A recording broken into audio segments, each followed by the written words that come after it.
Right, this is Philippines. This is Manila.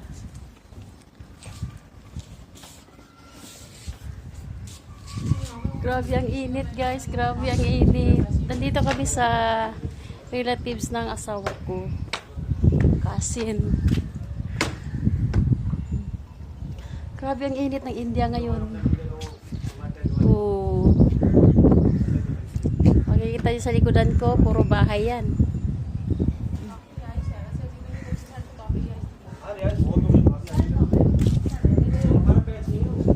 Bago nilang bahay. So, nandito kami nagbisita. Nagbisita kami. Ang init.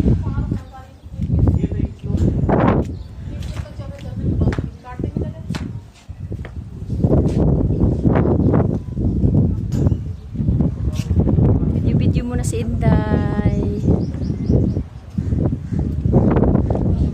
Grabe ang init. Pero mahangin. Dito kami sa terrace. Ang laki ng terrace na. Tapos ito pa isa sa kabila. Sa baba. Paupahan yung mga bahay nila dito. O, diba? Ang galing, guys. Grabe ang init.